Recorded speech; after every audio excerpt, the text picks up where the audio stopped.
அனைவருக்கும் என்னுடைய அன்பான வணக்கங்கள். ஒரு ஆலயம்ங்கிற சொல்லுக்கு பொருள் என்ன தெரியுமா? ஆலயம், அதாவது நம்முடைய ஆன்மாவாகிய பசு அதை கட்டி இருக்கிற இடம், அது லயமாகிற இடம். தமிழில் கோயில், கோனா அரசன், நமக்கு எல்லாருக்கும் பெரிய தலைவன் அன்னவர்க்கே சரண் நாங்களே அப்படின்னு, உலகெல்லாம் உணர்ந்து ஓதற்கு அறியவன் அப்படின்னா. ஆர் அறிவார் எங்கள் அண்ணல் பெருமையினை, ஆர் அறிவார் அதன் நீளமும் அகலமும். Thirumanthiram such a very big அந்த கிரியேட்டர் அல்லது கிரியேட்டிவிட்டி அல்லது கிரியேஷன், அதனுடைய நீள அகலம் பிரம்மாண்டம், அதெல்லாம் நம்மளால் புரிஞ்சிக்க முடியாது. அப்போ அதை என்ன பண்ணுறோம், அதுக்கு நமக்கு ஒரு தொடர்பை ஏற்படுத்திக்கணும். அதுக்காக நம்ம கண்டுபிடிக்கிற இடம்தான் சென்டர். என்ன? மூலத்துக்கும் நமக்கும் இடையில பாலம். மூலம் இது ஞாலம், அது மூலம் இது ஞாலம், ரெண்டுக்கும் இடையில ஒரு பாலம். இந்த பாலம் ஏற்படுத்துவது ஒரு காலம், அந்த நேரம் தான் வழிபாடு. அப்போ நாம் அந்த கோயிலுக்கு போகணும் அப்படின்னு எல்லாருடைய வழிபாட்டு தலங்களிலுமே அந்த ஈடுபாடு இருக்கும். ஆனால் பிற மதங்களை பற்றிய கருத்துக்களை சொல்லுவதற்கு எனக்கு அதிகாரம் கிடையாது, ஒரு எல்லை இருக்குது. அதனால தான் இப்போ பிற மதங்கள்லேருந்து என்ன அவங்க விழாவுக்கு கூப்பிட்டா கூட நான் என்ன சொல்லுவேன், ஐயா நான் உங்களை புகழறதுக்கு நீங்கள் விரும்புவீங்களே ஒழிய உங்கள் குறைகளை சொன்னால் நீங்கள் கேட்டுப்பீங்களா அப்படிமே கஷ்டப்படுவாங்க. அதனால் நான் வர முடியாது. எனக்கு எங்கே குறைகளை சொல்ல முடியுமோ அங்கே தான் நிறைகளையும் சொல்ல முடியும், பாராட்டவும் முடியும். அதனால் நான் பிற மதங்களுடைய விழாக்களுக்கே இப்போ போகிறது இல்லை, ஆஸ் எ பாலிசி. ஏன் போகிறது இல்லை அப்படின்னா, பாராட்டினா விரும்புவாங்க, அவங்களுடைய குறைகளை நான் எடுத்து சொல்ல ஆரம்பித்தா ஏற்றுக்குவாங்களா? கண்டிப்பாக ஏற்றுக்க மாட்டாங்க. அது அங்கே ஒரு விபரீதமான விளைவை மட்டும்தான் ஏற்படுத்த முடியும். அதனால் நான் விரும்பலை.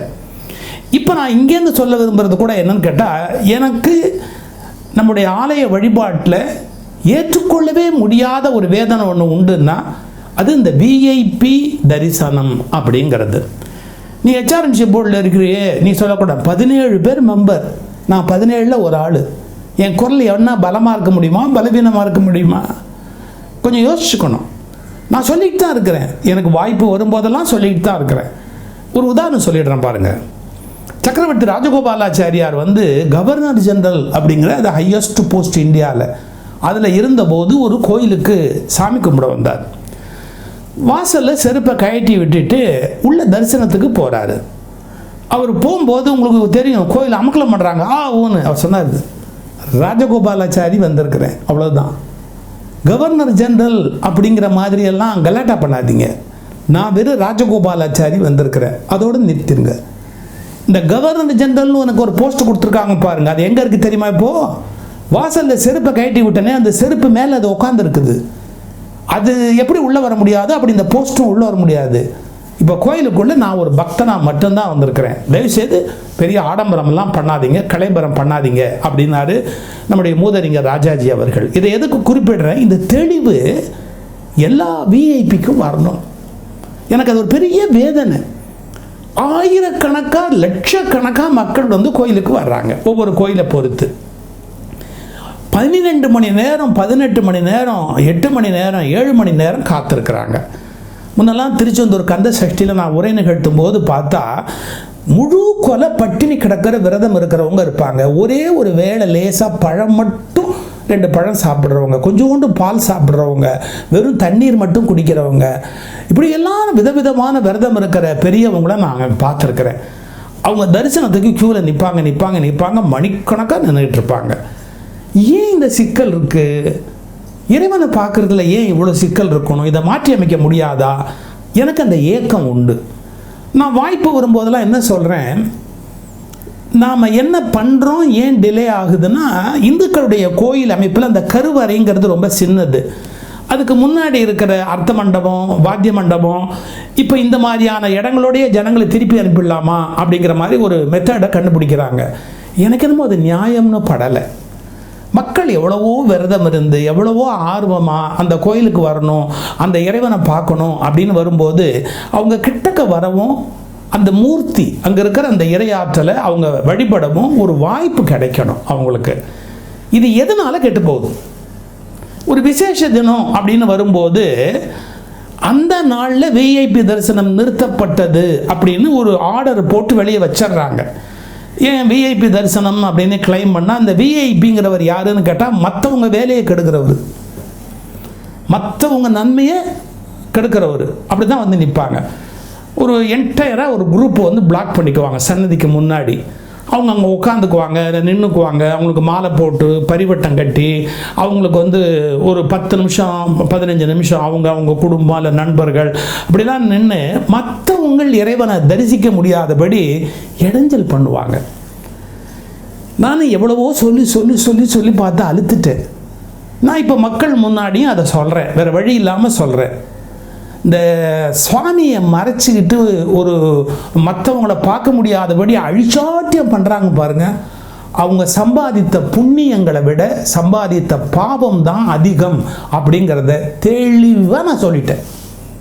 எல்லாரும் பயப்படுவாங்க சொல்கிறதுக்கு, எனக்கு கவலை கிடையாது. இந்த உலகத்துக்கு சொல்ல வேண்டியது நான் சொல்லி ஆகணும்.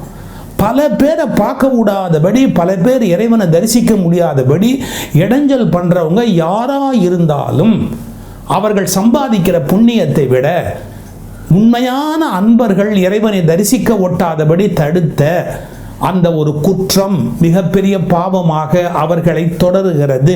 வேணும்னா எடுத்துக்கோங்க, வேண்டாதவங்க விட்டுட்டு போங்க. நான் சொல்ல வேண்டியதை நான் சொல்லிட்டேன். எனக்கு இதை பற்றிலாம் கவலை கிடையாது. ஒரு கோயில் கும்பாபிஷேகத்தில் நடந்த ஒரு விஷயம் நான் சொல்லட்டுமா? கோயிலில் கும்பாபிஷேகம் பண்ணும்போது அந்த கோயில் எக்ஸிக்யூட்டிவ் ஆஃபீஸருக்கு எவ்வளோ தலைவலி இருக்குன்னு தெரியுங்களா? எல்லா பிரச்சனையாக இருக்கும். யாகசாலையிலேருந்து ஒரு பிரச்சனை வரும், ஜனங்கக்கிட்டேருந்து ஒரு பிரச்சனை வரும், போலீஸ் ஆஃபீஸர்கிட்டேருந்து ஒரு பிரச்சனை வரும், அங்கே ஏதாவது ஒரு மிஸ்டேக் ஆகும், கரண்ட்டு போயிருக்கும், இல்லை கரண்ட் எங்கேயாவது திடீர்னு லீக் ஆகிருக்கும் ஒரு இடத்துல.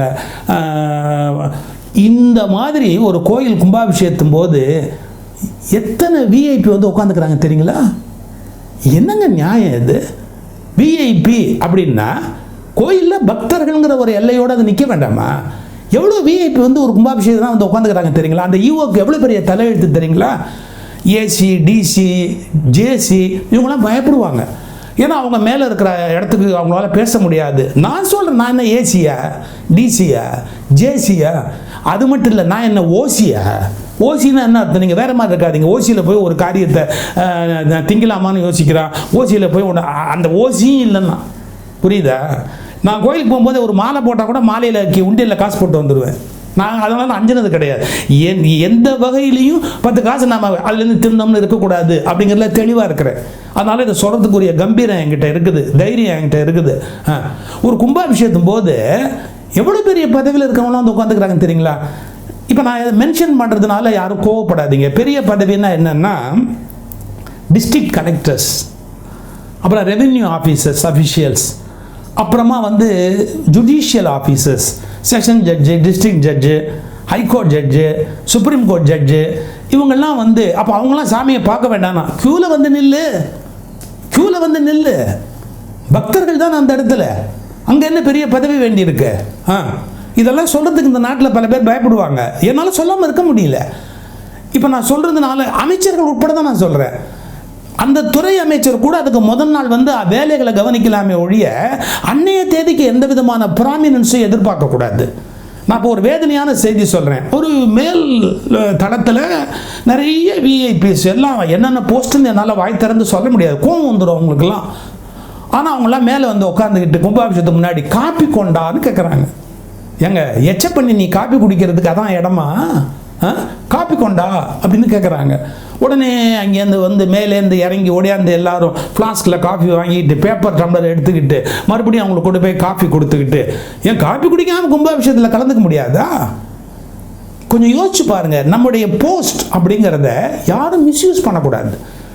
இப்போ என்னால் வந்து ஒரு பர்டிகுலர் போஸ்ட்டு, பர்டிகுலர் நபர் அதெல்லாம் சொன்னேன்னு சொன்னால் வீண் பிரச்சனையும் சண்டையும் தான் வரும். ஆனால் நான் தெளிவாக சொல்கிறேன், இறைவன் இதை விரும்பலை. நீ என்ன இறைவனுக்கு ஏஜென்ட்டா, இறைவனுக்கு வாய்மொழியான்னு இல்லை. நான் மனதால் தியானம் பண்ணுகிற போது சில உண்மைகளை என்னால் உணர முடியும். இந்த மக்களில் எல்லாருமே பக்தர்கள் கடவுளுக்கு சமம்.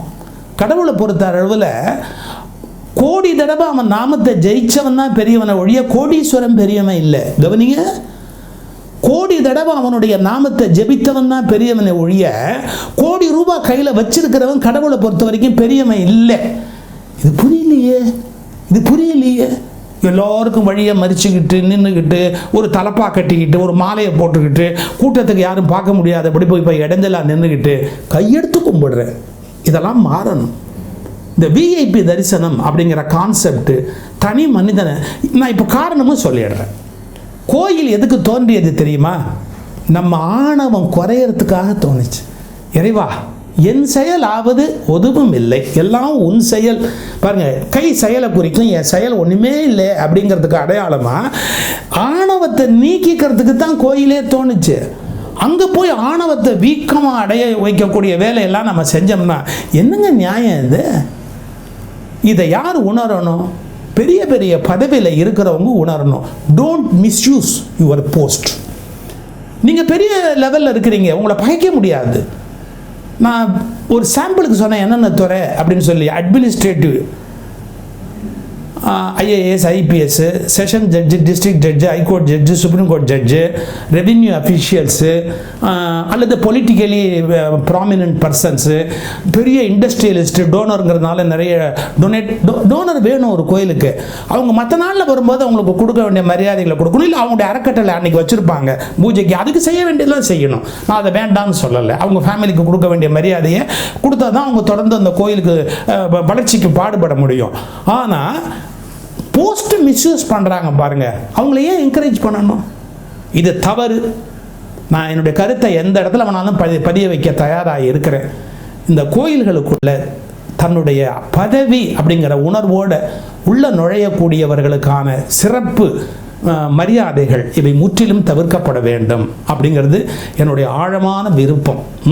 அதை நான் எந்த இடத்துலையாவது பதிவு பண்ணணும் அப்படிங்கிறதுக்காக பதிவு பண்ணேன்.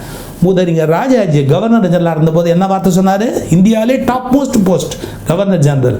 வாசலில் செருப்பை கழட்டி வைத்த போதே என் பதவியையும் கழட்டியதில் வைத்திருக்கிறேன். நான் போகிற போது செருப்பை அணிந்து கொள்ளுகிற போது மீண்டும் நான் அதை அணிந்து கொள்ளுவேன். அதுவரையில் நான் வெறும் ராஜகோபாலாச்சாரி தான், நினைவில் வைத்துக் கொள்ளுங்கள் அப்படின்னாரு. அதில் ஒரு சரியான முறை. அரசர்கள், பெரிய பெரிய அரசர்கள்லாம் அந்த காலத்தில் கோயில் அப்படி தான் இருப்பாங்க, தங்களை அடக்கமாக தான் வைத்துக்கொள்வார்கள். இது ரொம்ப அவசியம்னு கருதுகிறேன். மக்களுக்காக நான் சொல்ல வேண்டிய செய்தியை என்னுடைய இந்த சேனல் மூலமாக நான் பதிவு செய்கிறேன். கடவுள் சன்னதியில் எல்லோரும் சமமாக இருக்க வேண்டுமே ஒழிய ஒரு சிலருடைய அகங்காரத்துக்கு தீனி போடுகிற வேலை ஆலயங்களில் நடக்கக்கூடாது.